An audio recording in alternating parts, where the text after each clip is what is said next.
And let's sit tall and close the eyes. And taking a breath in and a breath out. Just allowing yourself to connect with the flow of the breath.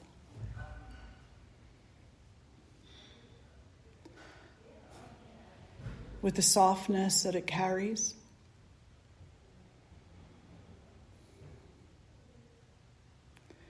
And with the peace that it leads us to.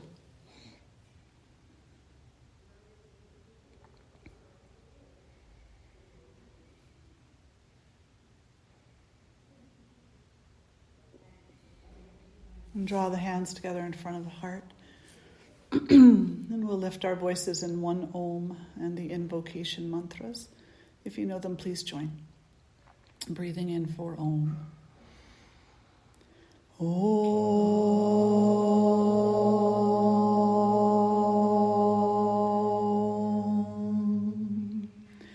Shri Guru Bhyo Namaha. Hari Om. Ganana Antva Ganapati Gum Havamahe Kavin Kavinam Upamashravastamam Jestarajam Brahmanan Brahmanaspata Anashrinvanuti Besidha Sadhanam Mahaganapataye Namaha Prano Devi Saraswati Vajebhir Vajenivati Dhinama Vitriyavatu Ano Divo Brahataf Parvatada Saraswati Ajata Kantu Yagnyam Havan Devi Jujushana Gritachi Shagman Novacha Mushati Shrinotu Vagdevyai Namaha.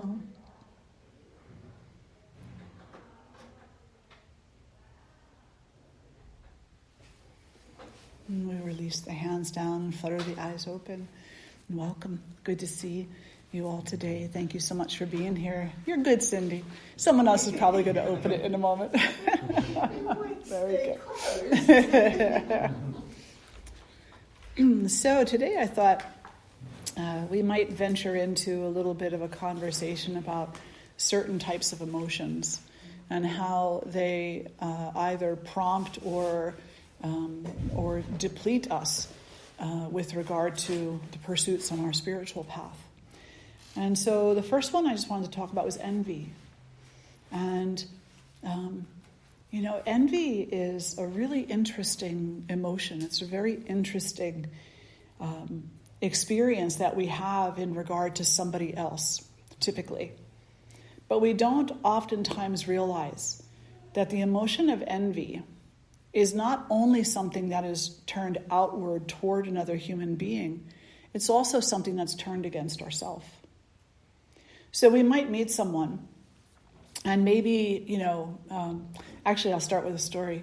So a good friend of mine, Trish, she's a PT at Children's Specialized Hospital, and she would share this story, some type of a fundraiser dinner she was going to, or some gala event, and there was a group of women there, and they all knew each other, and there was another woman entering the room that they also knew, and they were kind of all huddled together, and everybody was just dressed to the nines, and everybody looked so wonderful and beautiful. And when this one woman walked in, who they didn't really appreciate very much, she was also decked out, holidays and whatnot, looked stunning, absolutely beautiful, and all of a sudden the nails came out, and the vicious words came out, and they started to put her down as she was walking in the room. So here's this radiant being walking in the room, offering a beam of light, something to lift people's spirits and attention. And this other group, as envious as they were, are sitting there trying to quash that light. Now, they thought that they were first and foremost attacking her, but actually, first and foremost, they're attacking themselves. First and foremost, they're attacking themselves. Because every time that we make the decision to enter into an envious state of mind that will tend to lead us toward violence that's directed initially outward, it bounces directly off of whatever we've directed it at and comes right back to us. Why were they so, smitten in a negative way with this other individual? Because they felt they themselves lacked something that they weren't willing to look at. And so then something else happens. So there's this envious attack, and this envious attack is targeted towards somebody, but it typically bounces back very quickly and becomes a hurting of one's own self. And then there is a sense of guilt. Guilt begins to come forward because inevitably, each and every one of us knows that at the very heart of our being, we don't wish to say or do anything to harm anybody. It is not our nature to throw darts at people. It is not our nature to look and to gossip negatively about people. And so guilt will start to creep up. But we're surrounded by people who take part in that very same behavior. We're surrounded by people who are throwing darts also. And Lord knows we don't want to be the odd man out, or woman, right? So what do? We push that guilt down. And instead we let pride come up. It's a false pride. It's a faux pride. We let pride come up. And the false pride offers a justification. Well, she deserved it. She's never nice. She doesn't come and gossip with us by the water bottle. She doesn't take part in the office rantings. There's some justification that happens through a false sense of pride. And before all of this, an individual is lost to their self, because this is a continuous habit that so many people have as they're moving through life.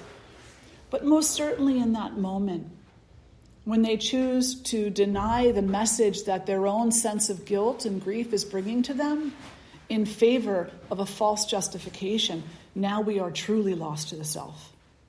Now we are really just tied up in a web of egoic deceit and misperception of the purpose and the meaning of the world around us.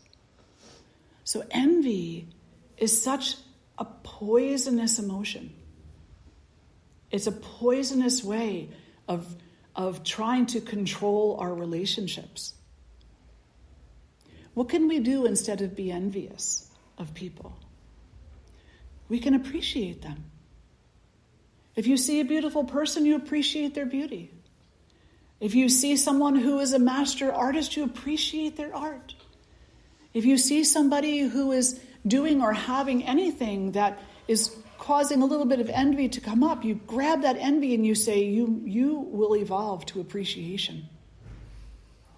You will evolve to appreciation. And in this way, you can become a celebrator, not a negator. So the one who negates the radiance of another human being, that's a negator. That's a destroyer, and not in a Shiva kind of way. Right? That's someone who says no to light, no to unity. So we don't want to be that. Because the more that we say no to someone else's light, we're only saying no to our own. And the reality is, we don't really know if that person is accepting our insult or shielding themselves from it and sending it right back to us. We don't know, right? So we're infecting ourselves further with this sense of unbridled emotions that have a negative or violent quality to them. So we need to turn them on their head and help them to evolve into something else. And languaging is really important because, just as those words coming out of someone's mouth, oh, look at her, right? Just as those words coming out of someone's mouth have an effect, so does, oh my goodness, will you look at her? Right? All words are also infectious. Not just the ones that harm, but also the ones that do good, that uplift, that celebrate. And you never know. Just like the moment that we make the decision to quash our own sense of guilt and grief and the message that it's carrying to us about our own behavior, and we do that again in favor of what we think the general mentality is wanting, so that we don't go against the grain. If we allow that message to come forward and we correct ourselves, we don't know how many others we're giving permission to correct themselves, to go against the grain a little bit, to choose peace over violence, to choose celebration over negation, to choose kindness over harm. So oftentimes students will say, I want to feel like I'm making a difference in the world. I want to feel like I'm doing something. But nothing I do is satisfying that. What do I do? And it's a difficult answer for almost every single student to hear. But it's a necessary answer. And the answer is, you need to understand that it starts with your very own actions. That your actions elevated to a place that is consistent with unity and peace is what is going to change and support this world first and foremost. You can go out and collect all the food you want and distribute all the blankets and coats that you want, and that's wonderful. Do that work. But if you're handing those things out with a sense of envy or with a sense of judgment, then what kind of a gift is it that you're giving? Now, I said with a sense of envy. That might not make sense initially. Why would you hand somebody who was hungry food with a sense of envy? Obviously, you're not envying their hunger. No, but what are you envying? Your own ability to feed yourself versus their inability in that moment to provide for themselves. You're envying yourself. It's called conceit. So we have to be very careful that what we're saying and doing line up, that there's alignment there, and that we're not giving out of a sense of superiority or conceit or inner envy or distaste on the outside, directing that, right, towards somebody else. That instead what we're doing is we're behaving in accordance with the yamas and the niyamas. We're giving out of a sense of non-violence, non-stealing, truthfulness, non-grasping, energetic economy, contentment, cleanliness, discipline, self-study, and devotion. And that this is why we do things. Now, when we start allowing the yamas and the niyamas to be our guideposts, to guide our thoughts, our actions, and even how we interact with our own emotions, then eventually over time what will happen is our emotions, they'll change. They won't go away. They won't resolve completely. Envy will still show up. It's what it does, right? Conceit will still show up. Jealousy will still show up. All of these things will still show up. But when they do, you won't be their slave so much. You won't be pulled around by them so much. You'll recognize their presence, and you'll recognize the way that people speak around you about someone, about themselves, or about you maybe. You'll recognize it for what it is, and you'll make the choice to not engage in that. And instead, maybe you're the person who walks up to the woman who entered the room and says, "You are so radiant tonight. Oh my goodness. Thank you for sharing your light with us. Thank you." And that's as far as it has to go. It doesn't even have to go that far. It could be a silent appreciation. But a silent appreciation has the power to uplift the energy of an entire room full of 1,000 people. Just like a group of envious women or men has the ability to quash the celebration in favor of negativity.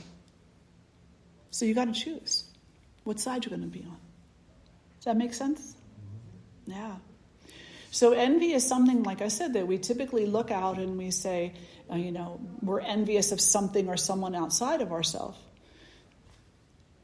That is an automatic judgment on us about what we feel we lack, what we feel we want but don't have. But we can also be envious within ourselves, envious of ourselves. Just think about that. I'm sure every single person in this room thinks about themselves in the past tense. Oh, when I was 16. Oh, when I was 18. Oh, when I was this. Oh, when I was that. That's envy. That's envy over something that no longer exists because you're not even the same person that you were back whenever, yesterday. You're different today somehow. So why are you envying the person you were yesterday? Well, isn't it okay to envy that person a little bit if they were like really strong in their sadhana practice and they were making all the right decisions? Isn't it okay to envy them then? No, it's not. Because you're comparing yourself to something that is no longer happening. What you need to do is draw yourself into this moment. Settle yourself within your practice now, despite what the past held. You choose the tense. Yes. What is the difference between envy and then looking at someone and wanting to aspire to be like them? That's a great question. What is the difference between envy and looking at someone and trying to aspire to what they teach us? There's a huge difference. Okay. Yeah. So when you see someone who is an example of the integrity or the ethics that you yourself wish to live by, as long as you're not putting yourself down. So if you're putting yourself down, if you're causing yourself to feel like you're not enough, that you'll never be able to live that way, to be that way, that's envy. But if you look at a person and your heart becomes a little lighter, and you know it's going to be work, because it's work, it's what it is. But you're willing to do the work because you can sense a truth there, a truth that's near and dear to the heart and to the soul. That's not envy. That's inspiration and appreciation. Yeah, absolutely. Absolutely. So there's definitely a difference. And both can be present at the same time, which is a bit nuts. It truly is. It's like our mind is just so, tormented sometimes. But both can be present at the same time. We can see someone that we appreciate and there could be such resistance. And then there's also a longing. And there's a beautiful indigenous story that a boy went to his grandfather and says, Grandfather, I had a dream.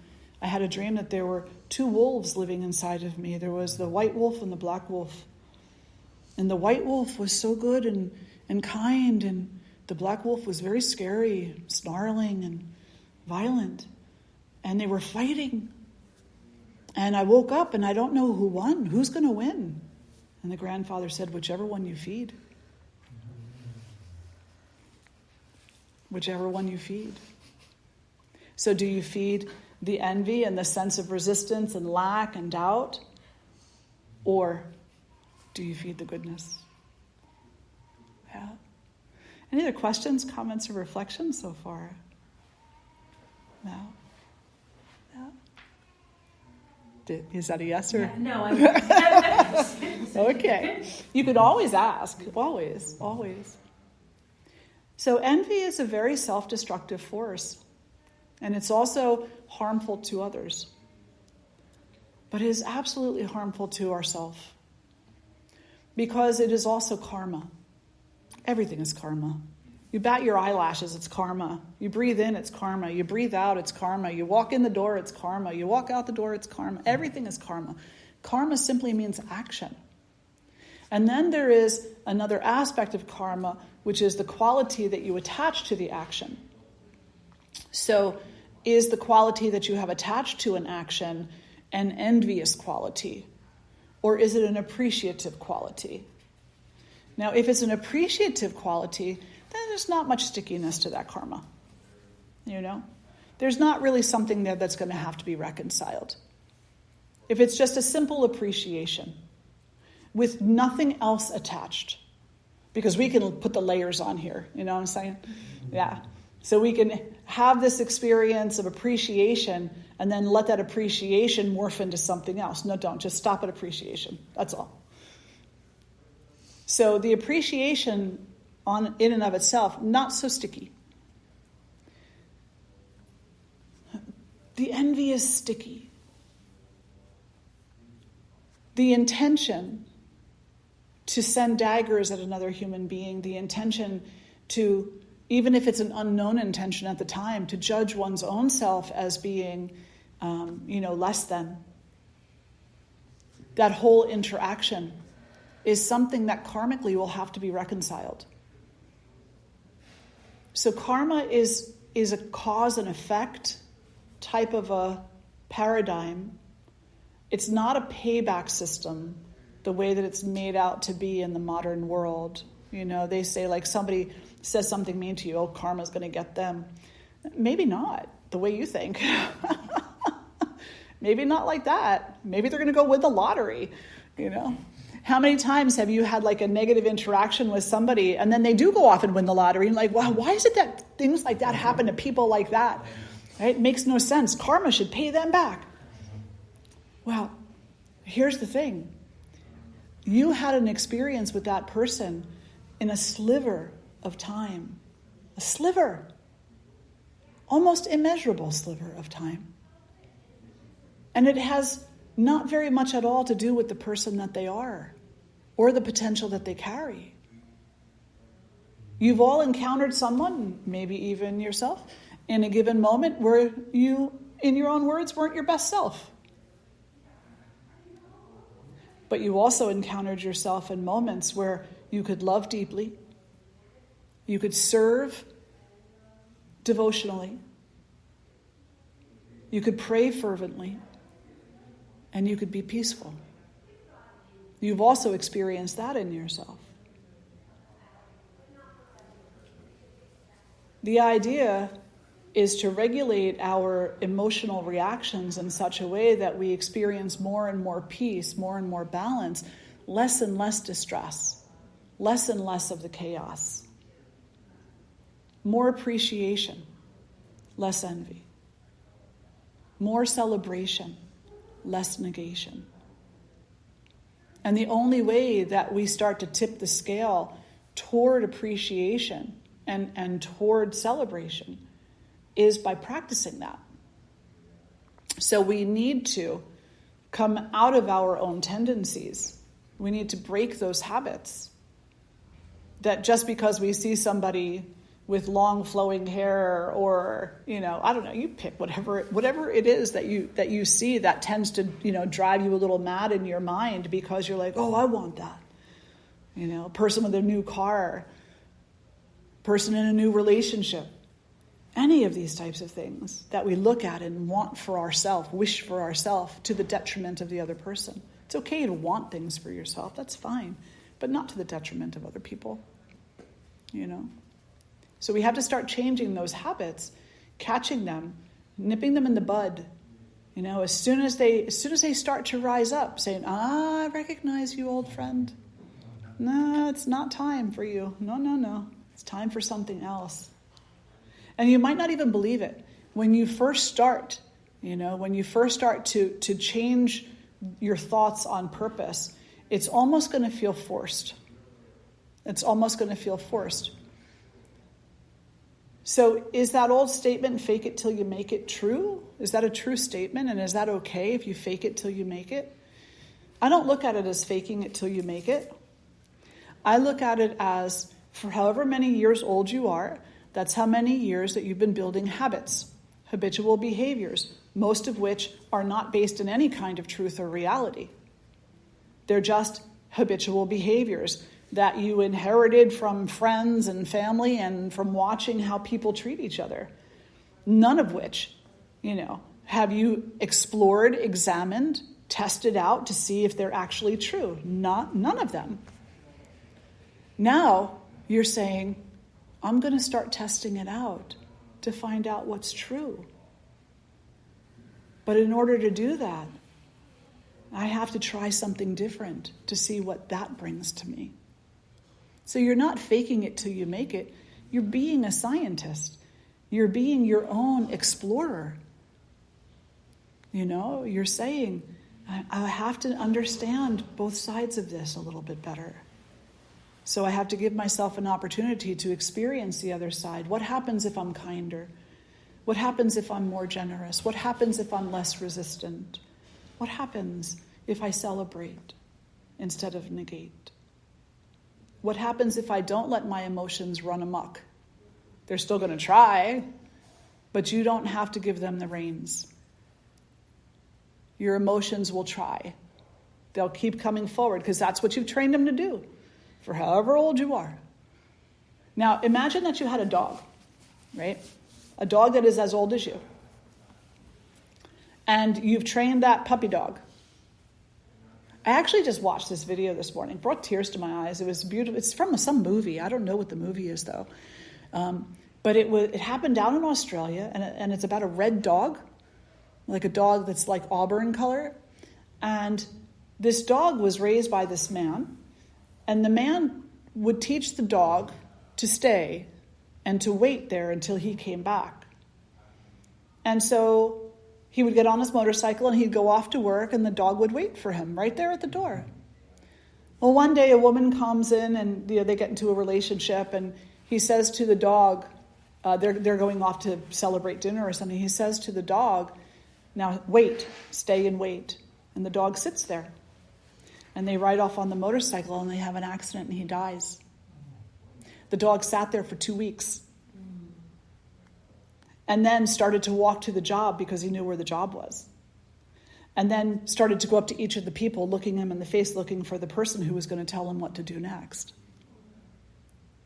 So a sad story, yes. But an amazing example of the power of training. Like you've trained yourself towards certain habitual behaviors. They're not just going to fall away because one day you say, hey, I like what Swamini said about, no more envy. No, envy is going to come up even more now. It's going to sit at that door and wait for the opportunity. Because it's what it thinks you want. Because it's what you've always asked it for. So now you need to take a little bit of firm control and say, envy, no. Appreciation, yes. Even if you don't believe it at first. You have to change the tendencies. Does that make sense? And by the way, so at the end of the movie, apparently, this was like a 1-minute clip. They got so much in there, At the end, and I'm pretty sure I saw this movie, or at least part of it. At the end, he somehow gets on an airplane. And yeah, so he I think it's based on a true story. He travels eventually all around Australia looking for his human.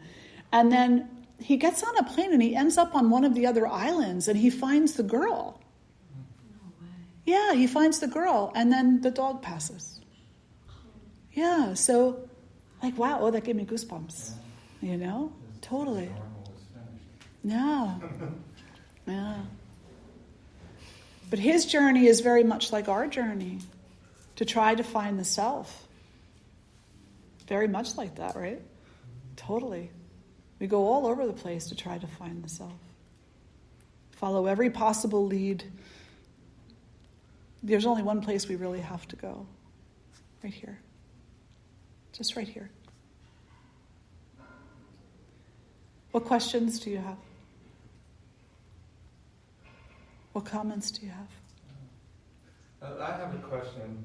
I don't know how to phrase this. If it's the opposite of envy, okay? Like, I work in a very male-dominated, ego-dominated environment, and when some of the guys that get together in a little group, they do like you spoke about in the beginning. They start talking about people and discussing it, and I'll go into the room, and I hear this. I have to leave. I just can't stay in that environment. And I think that they feel that I don't like them because I leave, but it's not because of that. I can't be involved in that. Mm-hmm. And is that the correct thing to do you feel? I mean, I do. I just have to get away. Yeah. Yeah, so, there's lots of different stories in many different spiritual traditions that say you will become like that. You will become like that. If you stay in that environment, right? Yeah. I don't want to be that person. Now, there are people who can redirect conversations quite eloquently. Mm-hmm. But that can also be the cause of grief between people. It can be because you can't control the way that other people would take something you would say. So like if you walked into that situation and said, well, don't you think that so-and-so is actually kind of a nice person? Yeah. They will most likely become defensive because you pointed something out to them that goes against their habitual behavior. Yeah. And so you can't control that. Mm-hmm. The only thing that you can control is you. Right. Yes. And so walking away from that conversation is perfectly fine.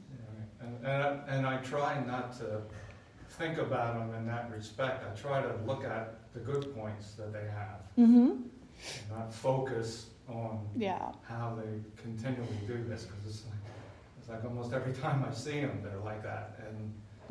But they have good qualities. It's just that, like you said, when they get in that group together, it's kind of. Why do we get like that? Why do we do these things? Why do we get caught up in envy, caught up in gossip, caught up in any kind of harm? Is because we're suffering. And we don't really understand that. And so it is a behavior that we engage in because we're trying to dull our own inner pain. Yeah. So let me transfer my pain from me over to this other person, to these other people. This way, I have something to complain about. I have a distraction. Now, we can understand that about people and then cultivate compassion. And as we see them engaging in this type of behavior, if there's nothing that we can do to support them in perhaps seeing things from a different place, then just pray for them. Pray for them and have compassion for their suffering, because healthy people don't hurt people. Period. Healthy people don't hurt people. Unhealthy people hurt people. Healthy people don't need to gossip. Healthy people don't need to behave in ways of envy or jealousy or greed. These are all afflictions. And they all come from a place of fear and from a place of not knowing the truth of the self. So have compassion for them. And just pray that at some point they'll learn. Now, all those behaviors, all those negative words, all those hurtful words will have to be reconciled for them at some point. How might that happen? It could be in a number of ways. The universe is so creative, It could be that they hear somebody talking about them. And then the next time that they go to use harsh words, they remember, oh, whoa, I knew what I felt like. I don't want somebody else to feel that way.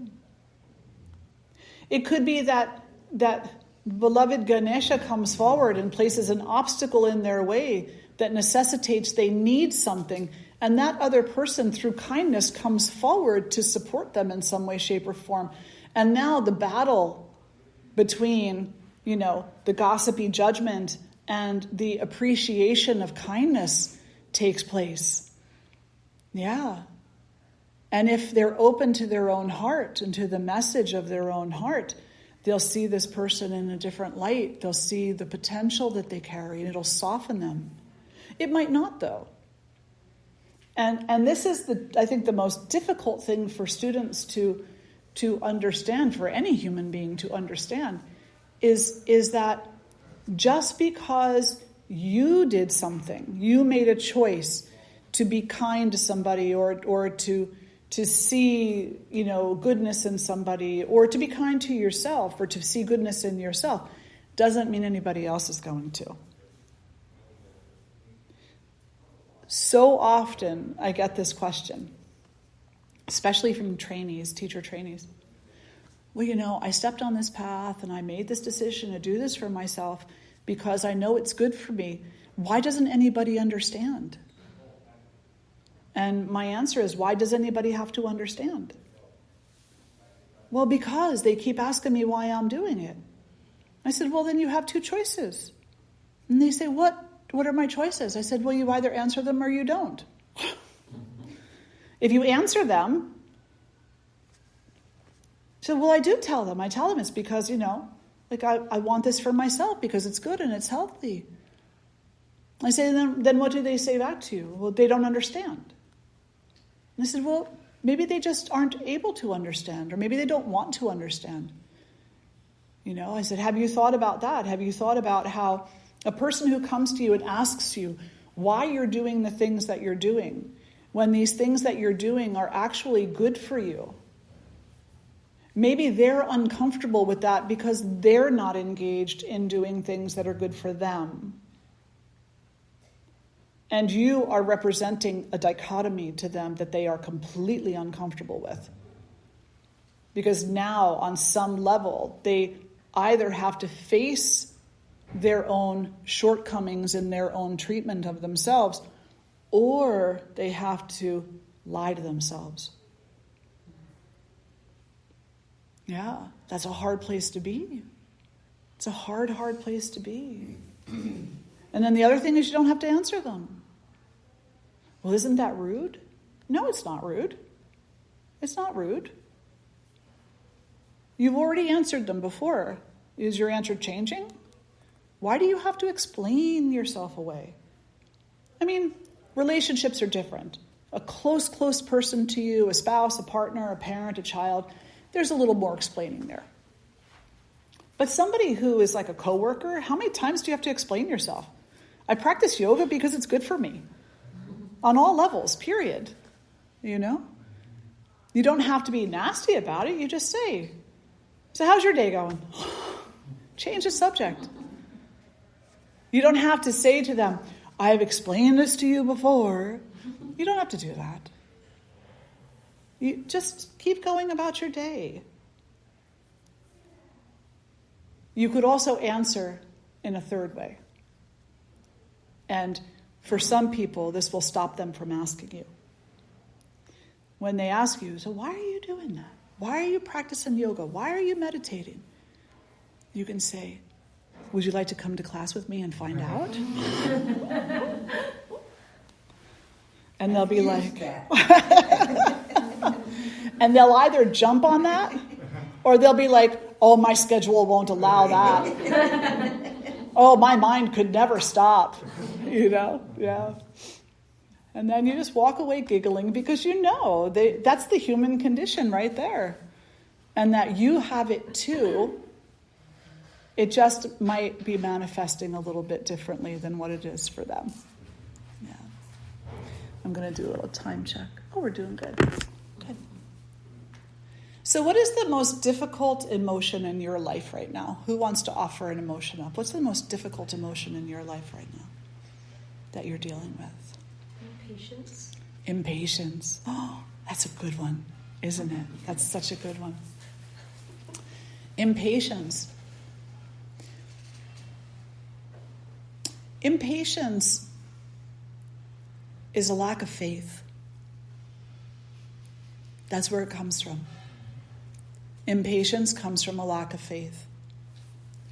Now, this universe and all of the wonderful consciousness that it is comprised of is purna, fullness, wholeness, completeness. The mantra, this is complete, that is complete. You can take a little from this to give to that, and they're both still complete. There's no diminishing of anything. Impatience says something is diminishing, something is changing, something is not good enough. And yet goodness is everywhere. Impatience is oftentimes a fear of something I'm doing wrong, something I'm not doing right. I'm not inspiring you enough. I'm not pushing you enough. I'm not teaching you enough. I'm not something you enough. I'm not something me enough. Impatience is usually based on a fear of not enough. How will it make me look? Impatience with a child. Anybody who's had a child knows this for a fact. Impatience with the child. Why are you impatient with the child? Because the child is crying. Why? It's a reflection of you. That's what you're afraid of, 100%. It's not because the child is crying. Child is crying. Let the child cry, or address it if it needs to be addressed. Sometimes they just cry. It's how they form their vocal cords, you know? So you figure it out. You know, their cries are different. They have a cry that's like a wail, and then they have a cry that's like a whimper, and you know which one means what. And you don't have to react to the one that doesn't need a reaction, that doesn't need some kind of care. You know, you could just let them explore their voice. But no, because what if someone hears? What if someone thinks I'm not a good mom or dad? What if they think I'm doing something wrong? So we become impatient and we tell the child, stop crying. There's nothing for you to cry about. And the moment we say that, what happens? Those words become absorbed in the child. My tears don't mean anything. I'm not allowed to explore my natural tendencies, and I'm also not allowed to express my pain. So our impatience has begun to steal from a child their ability to explore and express. So it's very important that we look at our tendency toward impatience, and we all have that. Not just you, Tejasri. Every single person has impatience. And we need to realize what's being stolen away by that. Now, I said it has to do with a lack of faith. Faith, number one, that it doesn't really matter how people are looking upon the situation necessarily. You know?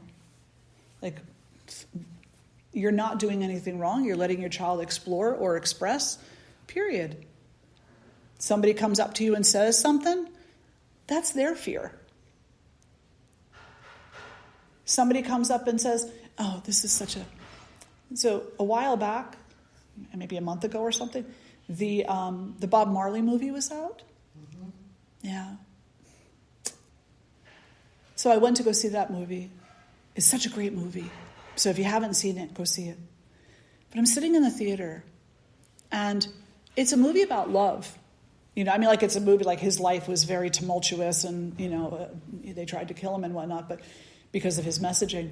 But it was really a movie about love. It was a movie about what he stood for. And sitting in the theater, there's a woman with a baby. And the baby's gooing and gawing. Mostly quiet, but, you know, goo, goo, gaw, gaw, mama, you know. So at one point, the mom gets up and walks out with the baby and then comes back and sits down.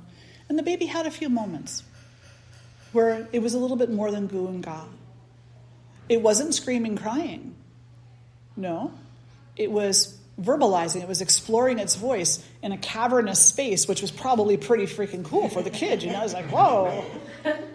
Now, these people who were sitting somewhere between them and me started to scream at her.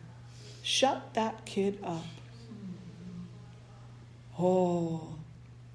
The woman got very sad, very disturbed, got up and went outside, came back in, and the baby was going and God again. The person had a second verbal attack. Several of us said to them, this is not appropriate. There's a child. Well, they shouldn't bring the child to the movies. Well, what are they supposed to do with the child? It's a movie about love. Get with the love. You know what I'm saying? Get with the love. A lack of faith. Sitting in that theater, listening to his inspiration of love and not believing in it enough. That just because a child whimpers, you have to turn to anger and hate and judgment. Lack of faith. We live by the Bhagavad Gita, the Devi Mahatmya, the Yoga Sutras, the teachings of this beautiful Sanatana Dharma. We have these teachings, but how much faith do we have in these teachings? Faith that we are one. Faith that each one of us is on a particular path to knowing ourselves, that we're having experiences that we will grow by, that we're having experiences that we will learn by, and that we have some control over our reactions and responses to those experiences. The teaching that there is peace within the self, not just turmoil. That turmoil is a changing condition that comes and goes, but peace is constantly there. We believe the opposite. Why? Krishna says very clearly in the Bhagavad Gita, peace is the essence of yourself, not conflict. Peace. All you have to do is what's right. All you have to do is what is peaceful. All you have to do is in Krishna's words, know me in order to come to me. Christ said the same thing too. Many of the prophets and aspects of divinity have said the same thing. Why? What does that mean? I don't want to be submissive to some other person. You're not being submissive. Come to me means be unified. Don't be separate any longer. Don't see yourself as a loner, an outsider, a resistor, a less than, a more than. The only reason why you see yourself in the light of those descriptions is because you don't have faith in the teaching. To have faith in the teaching means that you surrender to the teaching. And it cannot be a full surrender overnight. It's not going to be that you wake up tomorrow morning and all of a sudden you're patient with everybody and, baby crying doesn't bother you anymore. That's not going to happen. But maybe something will. Some little thing will. Some little thing that is a building block for something else, and then something else and something else. And eventually, whether in this life or some other lifetime yet to come, your building gets completed. You come to know yourself. And you recognize. And it's not even recognizing. It's because you're not standing outside of yourself. You stand within yourself. You live as yourself. As the peace that is the substrate of your being. That is the essence of both the atomic and molecular structure of you and the etheric structure of you. Peace. I love the night sky. Love the night sky. Just go out there and lay in the grass or on a bench and just look up and just look out and look out. And I imagine that what I see and feel out there is the exact same in here. But it's covered over from emotions and behavioral tendencies and all of the other stuff, trauma and conflict and da-da-da-da-da-da. And then little by little, we start to pull the layers back again. And then some other stuff comes in. And then we pull those layers back. And it's never-ending work. But it's very much worthwhile. So what do we do instead of impatience? What do we do? Well, or what do we say to ourselves? We can mindfully assess a situation. And we can say, that's the whimper. It'll pass. This too is changeable, transient in nature. That's a cry that needs something. Let me see what's needed. Those are words coming out of a person that are just flailing at anything that they can be flailed at because that person is suffering. Let me leave that person be. Let me leave them alone. If I cannot support them in some way, let me just leave them alone. That is a whimper, a cry, an insult that needs something. That is coming from a place of deep-seated fear. And perhaps my not reacting to it will contribute this much of a sense of safety to them. And maybe that is a seed that can grow. Do you see what I'm saying? Yeah. For one's own self, impatience with one's own self is impatience with one's own inner child, one's own middle-aged person, one's own elder. It's impatience with the self because there's a lack of faith within the self. And that happens, according to the teachings, because we are so attached to this physical body that we think it represents everything that we are. And so if something happens with the body, we have an injury or a trauma, then we feel that we're damaged in some way. Maybe we've been told that we're damaged. Maybe we've been told that we're not good enough. We take these things in, we keep them. We let them grow like weeds in a garden inside of us until they strangulate us. And then we have no patience for ourselves because we're repeating what we've been told. And again, or what we've been shown, we accepted that with no evidence of its truth at all. That's ignorance. So to shift out our state of ignorance, we have to start looking for the truth. And it's an active looking at first. We need to look and say, what happens if I wait? You know what science says happens if you wait? Science says 100% of everything will fix itself without you. Resolve itself without you. Without your input, without your intrusion, without your words, without you. It'll all resolve itself.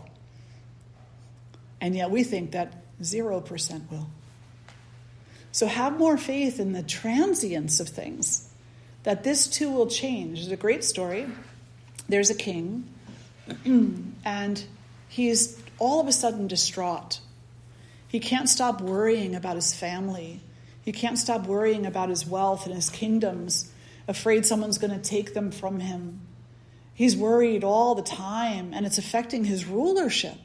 And so he goes to all of the smartest people, and he says, what can I do? Say this mantra, meditate, da-da-da-da-da-da-da. He's like, none of that will work. He's going on, he's suffering greatly because, he's just so attached. This is my money, this is my kingdom, this is my wife, this is my family. And what if something happens to them? And he puts the word out now for another class of people, another grouping of people, and he says, somebody come forward with something I can do to ease my mind. Nobody can give him anything. He finally puts the word out to everybody, no matter who they are. He says, whoever can come forward and give me the gift of alleviating this pain in my mind, I will give you a kingdom and riches like you have never known. One by one they come up. Everybody wants the kingdom and the riches, They're telling them all things, trying to give them snake oil. Nothing works. Finally, the last person comes up. A very humble person who is a ring maker. He's considered to be he's not a rich person at all. He's a very modest, humble person, lives in a very tiny little house, and but he's known for making rings. So he hands the king a ring. And the king goes, "Why are you giving me a ring?" He goes, "With all due respect, please put it on your finger." So losing his patience, he puts it on the finger. He goes, "Yeah, okay, now what?" And he says to him, "Well, look at it." And he goes like this, "What about it?"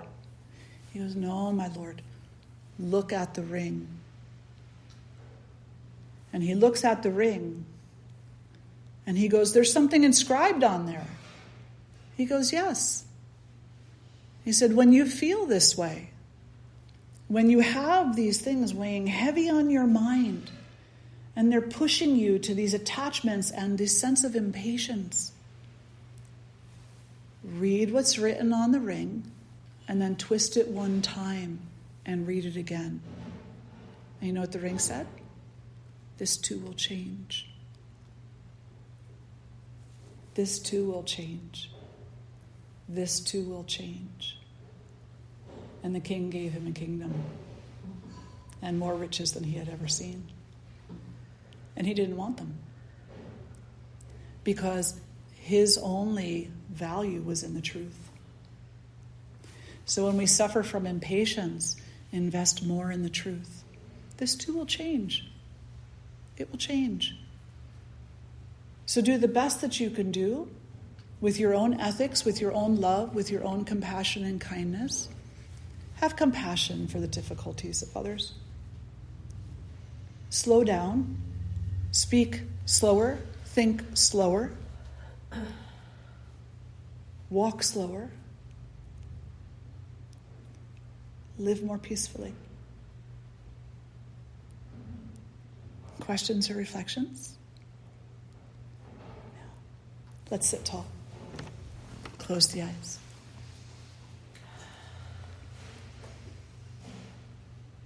Place the right hand on the heart, left hand on the belly.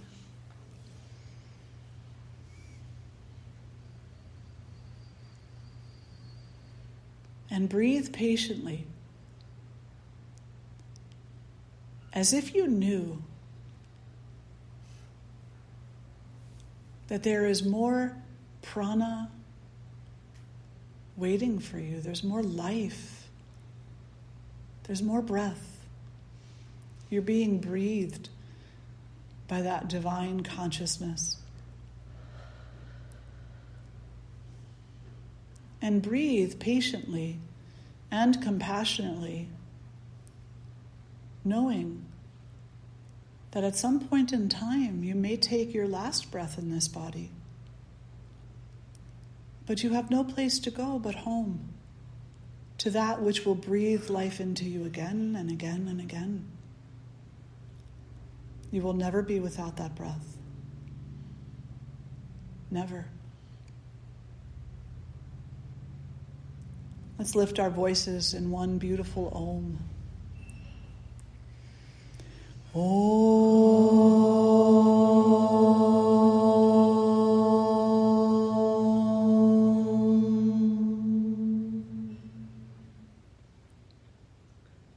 Loka samasta sukhino bhavantu.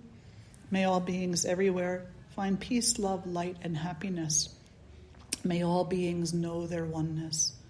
Om Shanti, Shanti, Shanti. May there be peace within, peace around, and peace throughout. Thank you all so much for being here today. So wonderful to gather with each and every one of you. Thank you for taking part in this conversation and for everything that you offered forward as well. Wonderful.